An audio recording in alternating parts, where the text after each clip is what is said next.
Très chers frères et sœurs nord-sud de l'Est à l'Ouest, bonjour, bonjour, bonsoir. L'hypocrisie de ce monde et des Occidentaux a atteint le paroxysme.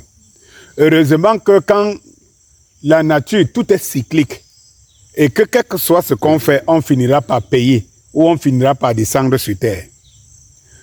Souvenez-vous ici, lorsque la Cour pénale internationale, donc elle sait qu'elle est manipulée depuis la nuit des temps par des Occidentaux, dont les grandes puissances même n'ont pas signé le protocole d'accord pour cette Cour pénale internationale. C'était pour juger les plus petits et pour les contraindre.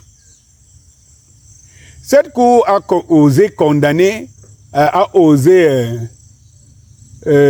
lancer un mandat d'arrêt contre Poutine. Souvenez-vous que les médias mainstream en avaient à cœur joie. Les Français nous démontraient, au-delà des médias et même des hommes politiques, nous démontraient ici qu'il est normal de respecter le droit international et de faire saisir, de faire arrêter Poutine. Souvenez-vous lorsqu'il devait aller au sommet des BRICS, ou bien lorsque les sommets des BRICS étaient annoncés en Afrique du Sud. On nous a théorisé ici, en nous citant toutes les règles du droit international, que l'Afrique du Sud ne peut pas se permettre de recevoir Poutine sur son sol sans le faire arrêter pour respecter le droit international. On a même mis la pression à l'Afrique du Sud. Vous ne pouvez pas imaginer. La même Cour internationale, pénale internationale, la Cour internationale de justice ou Cour pénale internationale, a lancé un mandat d'arrêt contre Netanyahou, le premier ministre israélien. Si vous savez combien de personnes, combien de femmes, combien d'enfants innocents sont morts sous les bombes de Netanyahou et d'Israël depuis l'opération qu'ils ont lancée pour éradiquer le Hamas. Vous ne pouvez pas imaginer. Regardez les petites lamentations qu'on faisait. Oh, non, non, non. On avait l'impression, la France donnait l'impression de soutenir les Palestiniens, d'être aux côtés de la Palestine et tout ça. Vous savez quoi? Il y a quelques jours, il y a 2 jours, Netanyahou se rendait aux États-Unis. Normalement, l'itinéraire de son vol, du vol que d'habitude, du vol normal, naturel, les pays, donc, l'avion présidentiel israélien doit survoler ou bien survole logiquement. Ces pays avaient décidé de respecter le droit international en refusant à Israël, à Netanyahou, de survoler leur territoire. Vous savez ce qui s'est passé? La France hypocrite, Macron, un des plus piètres présidents que la France ait connu, il a autorisé à ce que l'avion de Netanyahou passe sur l'espace aérien français. Alors que Netanyahou est poursuivi par la Cour pénale internationale. Souvenez-vous que c'est quand il arrive de parler de Netanyahou que les hommes politiques et les médias français ont commencé à nuancer qu'on ne peut pas arrêter facilement Netanyahou. Donc on peut arrêter facilement Poutine, mais on ne peut pas arrêter Netanyahou. Le même droit international. Ce droit international, alors que Israël continue à assassiner, à tuer les enfants de Palestine. Dieu seul sait. Si c'est le Dieu là qui est le Dieu de cette terre, le Dieu de tous les enfants, le Dieu là devrait nous dire un jour comment il peut permettre à un autre, à un peuple, de décimer même les enfants innocents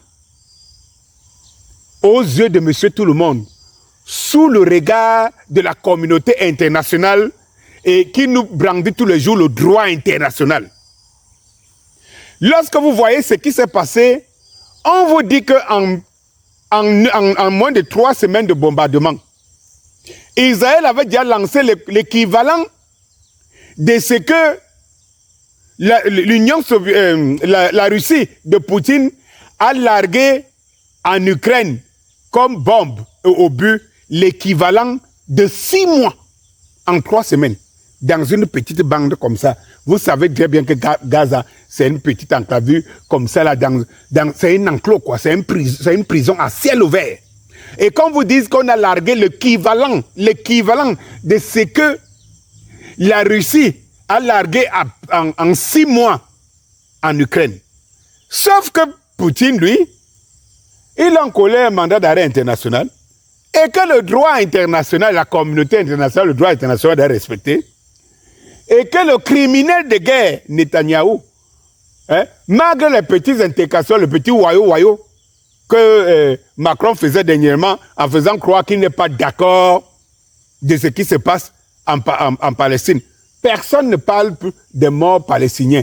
Personne ne parle des représailles. Ça dit que c'est fini, quoi. Tout le monde est concentré à l'Ukraine. Mais personne ne s'intéresse à l'être humain qu'on déchire comme du papier. Ce n'est pas une guerre en Palestine, à Gaza. Ce n'est pas une guerre. Gaza est assiégé par une des plus puissantes armées du monde. Une petite enclave comme ça, où les gens sont prisonniers. On tire sur les journalistes. On n'a jamais tué autant de journalistes qu'en quelques temps à Gaza.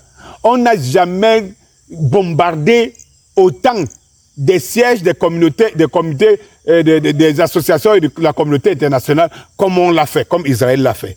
Mais pourtant, ce n'est pas une actualité là-bas. Eh bien, chers frères et sœurs, il faut savoir que la France a planté un décor. Le décor qui est le décor de sa propre chute. Oui, le décor que la France a planté est le décor de sa propre chute. Un pays ne peut pas être comme ça. Et ça se voit aux yeux du monde. Au nom de quel droit donc, quel droit international Macron parle tous les jours? Quel droit international de dire que la Russie est un pays diabolique? Et au nom de quel droit, alors qu'on recherche Netanyahou, alors que tout le monde voit les exactions et qui ne s'arrête pas? Qui ne s'arrête pas? Les enfants de Palestine continuent de mourir sous des bombes, des enfants innocents. Et vous autorisez contre le droit international à ce qui survole l'espace aérien français pour se rendre aux États-Unis et vice-versa. Et ça, les médias mainstream sont cool, quoi. Tranquille. Ça se passe comme si rien n'en était. Bonsoir.